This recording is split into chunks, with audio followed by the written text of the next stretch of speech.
Hey everybody, welcome to the last in our series of videos on object-oriented programming in JavaScript. So we've learned how to create classes, we've learned inheritance, we've learned static methods and static properties, we've learned private fields and private properties. The final piece is to understand the difference between inheritance and composition. So inheritance, you guys saw. One class inherited from another class, and you could use all the things. The problem is, some singers are drummers. So if you remember, we had a class, drummer and singer, that both inherited from person. But what if a person is a drummer and a singer? There is no way with inheritance for me to sit there and say someone is a drummer and a singer.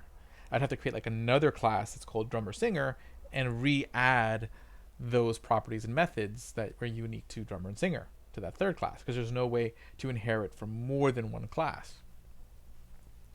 So another approach to building your objects in JavaScript is to combine objects, or what's called composition. So instead of saying, okay, this class begets this class that begets this class, you think of it as a bunch of pieces that you assemble, like going to Build-A-Bear.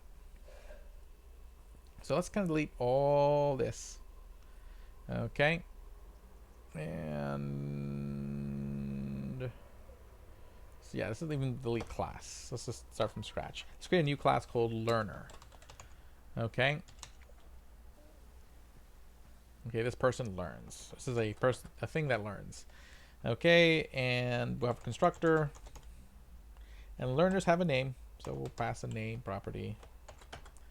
We'll say this.name equals name. Okay, but people can learn different things. People can learn to be a drummer and a singer. So what we'll do is we'll create a function called learn. And basically what we do is we pass in a new method. So we'll pass in we'll call knowledge. So really it'll just be a way to add new methods to this person as they learn them. So that way, if they want to learn how to drum, they want to learn how to sing, they can learn all these things. I will build up the person piece by piece, but they can all start with the same place, because there's probably a lot of things that learners do start with. Again, think of like a wizard in a video game. All wizards have like all these stats and all this stuff, maybe a couple basic spells, but they're going to learn more spells throughout the game, and every wizard's going to learn different spells throughout the game. But you don't have to create like 50 different wizard classes. Okay. So what I could do is say learn knowledge, and what I do, and actually we need a key, so we're going to have basically, we'll say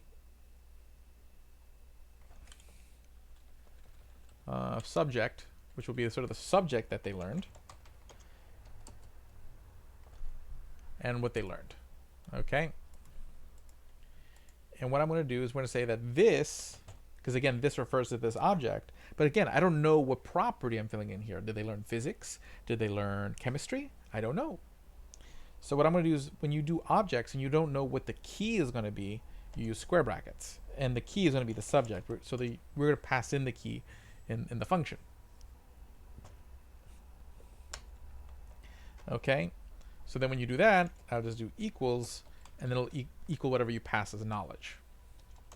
So in this case, they can learn different things all along the way. Okay, so this is just, again, one approach to composition. Okay, so I can say, const Dexter. And Dexter is going to be a new learner. He's a smart guy. You might remember him from his laboratory. New learner. And he has a name, Dexter. And maybe one day Dexter learns physics. So we'll say Dexter learns physics. So Dexter.learn.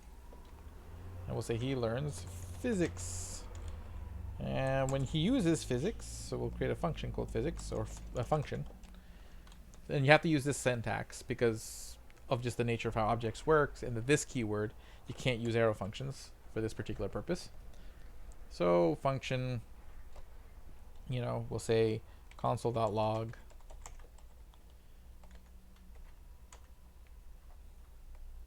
So this, because as long as I use this function type, like function syntax like this, I can then use this keyword in the function. So that way it refers to Dexter. So this dot name, meaning Dexter,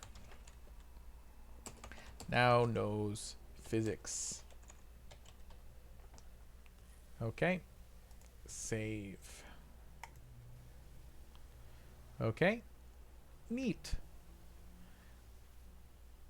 And here we go, Dexter to learn physics, and that all looks good to me. So let's have Dexter actually use his new first console.log Dexter, so you can see that he learned physics.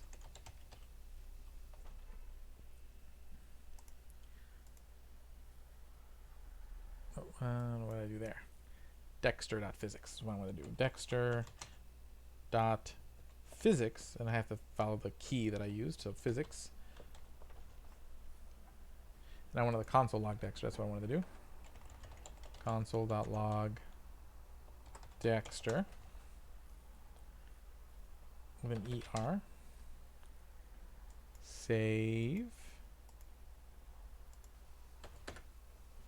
Okay, and see, I successfully added physics to Dexter. Okay, so in this case, I don't have to really plan everything that my person's going to know right up the front. I can easily add these properties as they learn them. Okay, and then see, he can use that function now. Now, that'd be really annoying to have to add every single thing. But what you can do is that once you have learner, I can have functions that then add like groups of things. So like a function that makes a learner a drummer. Okay, and gives them all the stuff that you need for drummer, and then I have another function, and then I can actually run that function on both, you know. So let's actually create that example. So let's say we created a function called, actually I'm going to do this as an arrow function, const become drummer. Okay, so we have to pass in a learner. So we're going to pass in a learner to this function. And again, I got to do proper arrow function syntax here. And essentially what happens is that we take the learner, we use their learn function, and they're going to become they're going to learn drumming. So they'll be able to drum. And that drum property is going to basically be a function that gives them tippity that console.logs tippity tip tap. Okay, and then we'll create like the exact same function for a singer. Okay, and they're going to learn how to sing. And they'll go la la la la la.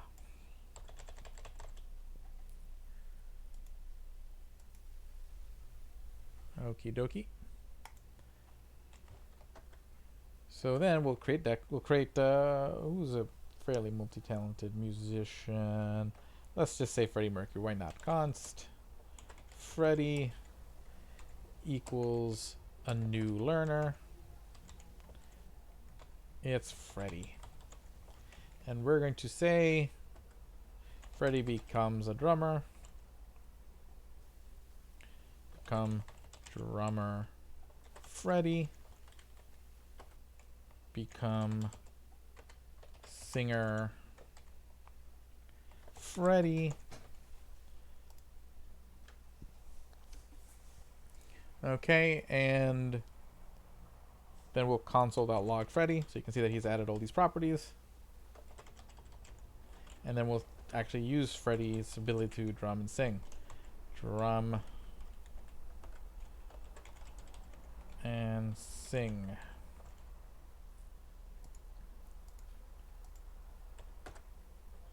And there you go. See, now Freddie has the ability to drum and sing. We can see it right there. And then we use the function, so he's tippity tap tap.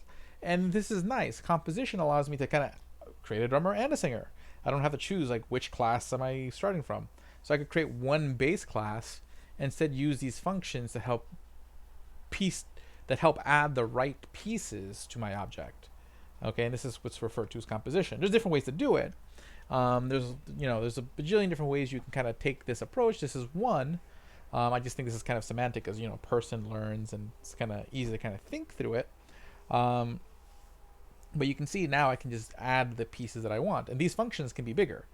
So I mean, this is just a function to add one thing, but there might be a group of properties and functions I might need to add for a drummer. So I can create the become drummer function. It adds all the right properties and methods to my learner, and it makes it really easy to build out my objects. But the stuff that's the same for all people, like their age and number of eyes, number of legs, all that stuff, could still be part of the person class, or in this case, the learner class. And it's just all those things that are unique later on I can then add on, but I can add on multiple things. I can have someone who becomes a drummer and a singer. So I no longer have that issue, that conflict that I might have with inheritance, where what happens if I need two classes, properties from two different classes. I can't do that. Okay, so then I do have to repeat myself. And what's the mantra always in programming is don't repeat yourself. So that's why there's always this debate between composition and inheritance. I think for the most part, composition is kind of the winner in that debate, and most programming languages are moving towards facilitating composition more and more. Like for JavaScript and TypeScript, they have mixins, which is supposed to facilitate composition. I find them a little bit more complicated to do something that could be done simpler, but it's a thing. In Go, literally, inheritance is the only way composition is the only way you can do it. Inheritance is not a thing in Go. It's not even an option.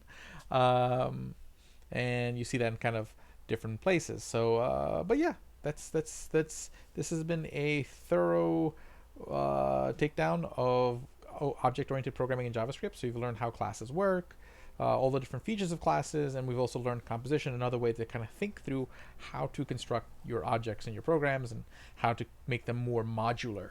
And again, this is just one approach with this particular function, but this learn function doesn't work too bad. And actually, you can pretty much use it in